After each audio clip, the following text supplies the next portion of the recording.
Hello and welcome to The Pulse. Later in this week's show, is the crackdown on corruption in the People's Republic of China serious? And we also look at the Mongkok pedestrian zone, which is going to be curtailed as cars once more held sway for 5 days a week. First though, protests are still continuing in Thailand, with demonstrators this morning moving into 6 different sites. There have been similar scenes in Bangkok over the years, and some have even involved military intervention. But is it likely to go so far this time?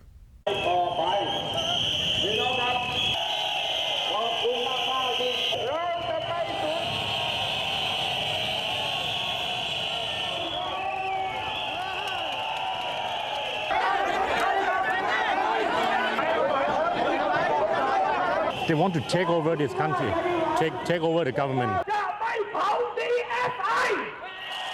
For almost a week, hundreds of thousands of protesters, many of them die-hard opponents of Thaksin Shinawatra, have been staging an anti-government demonstration in central Bangkok. The protests have moved from place to place over the week. On Monday, they raided the compound of Thailand's finance ministry and entered the grounds of the foreign ministry. Through the week, they have occupied others. Despite that, protests have mostly been peaceful and the police restrained. They have made little effort to stop the blockading and occupation of the ministries. The protests have several origins. One has particular significance. Thaksin's sister, Yingluck Shinawatra, is now Prime Minister. Recently, her government attempted to pass an amnesty bill that would have granted amnesty to Thaksin and others. He is currently residing in Dubai and facing corruption charges in Thailand. The attempt was rejected on November 11th, but it has reinforced the idea among many that she is a puppet of her brother. For many Thai people, the bill was also a charter for corruption, with the country's anti-corruption commission warning that it could have killed off over 25,000 graft cases.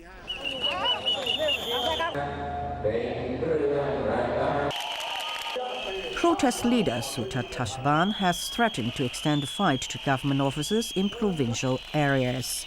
On Thursday, the Prime Minister had to face a no-confidence motion in Parliament. She survived the motion by 297 to 134 votes. But the real test now is whether she can quell the dissatisfaction in the streets. The Prime Minister has said the protesters' actions threaten the stability of the government, and that the Internal Security Act is to be extended in Bangkok and surrounding areas, including the province in which the city's main airport is located. But she is also reluctant to use force against protesters for fear of escalating the conflicts. Even though an arrest warrant has been issued against protest leader Sutat Thasaban, among ordinary Thais though, opinion remains deeply divided.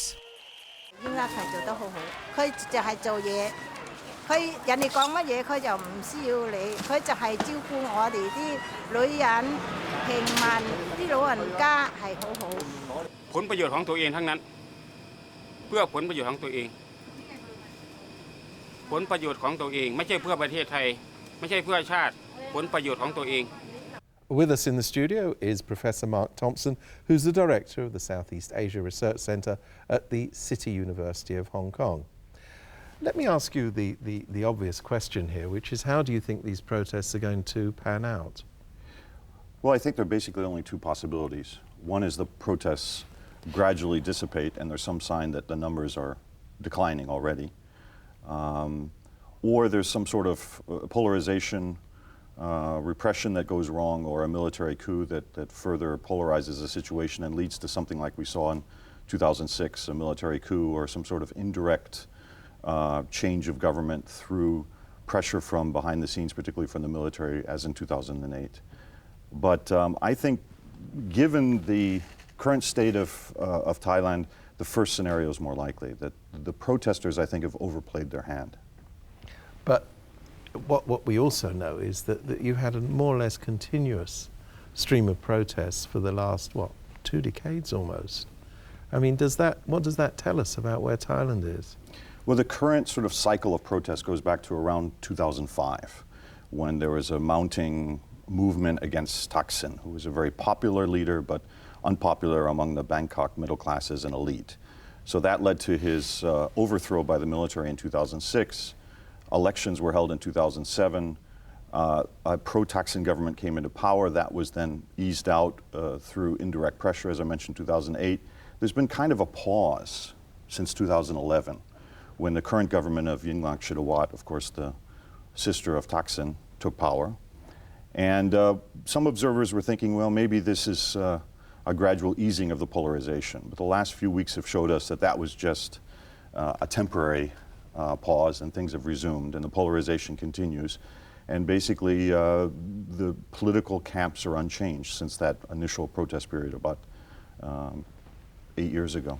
I mean, is it really true to say, as of course her critics do say, that Yingluck is simply a proxy for her brother, and he's sitting in wherever it is in the Middle East pulling strings?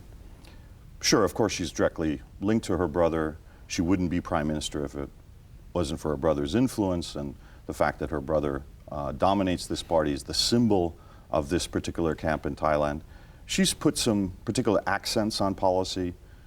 She showed a certain skill in the last 2 years in navigating a couple of difficult issues. I think the amnesty bill, which started this really renewed protest cycle, was a mistake, and the assumption is that that came from Thaksin himself, that he thought that things had settled down enough for him to push this amnesty bill that would allow him to come back to Thailand. Do you think that this instability in Thailand actually matters to the region, or does it just matter to Thailand? Well, in the first instance, of course, it matters to Thailand, but I think it matters to the region because there are a number of countries in the region trying to establish new democracies, not just, of course, Thailand, but Indonesia and the Philippines, of course, for a number of years. And all of them have had difficulties. And one interesting thing, I think, to observe in both Thailand and the Philippines is the fact that when poor people find a political figure that they admire and then vote for in great numbers, the middle class gets very nervous. There was a president of the Philippines, Joseph Estrada, who was overthrown in 2001, and I would draw parallels to what's going on in Thailand. In Thailand, however, Thaksin has persisted. He didn't give up when he was overthrown. He marshaled his forces, the red shirt movement emerged, and he's proved very difficult to get rid of. And that's frustrating the Bangkok middle classes and elite. And this is an indication of the frustration. I think that's one thing that's going on. They're very frustrated that it's been nearly a decade and they haven't been able to really get rid of Thaksin.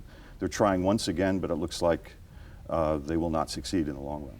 I mean, this is one of the great paradoxes of this movement, isn't it? You have this tremendously rich man, and Thaksin clearly is a tremendously rich man, being seen as a champion of the poor. It is indeed.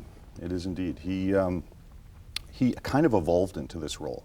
When he first was elected in 2001, he portrayed himself as somebody who had helped Thailand out of the financial crisis and appealed to people across social classes. And he kind of did that, didn't he? He did indeed. He helped Thailand recover.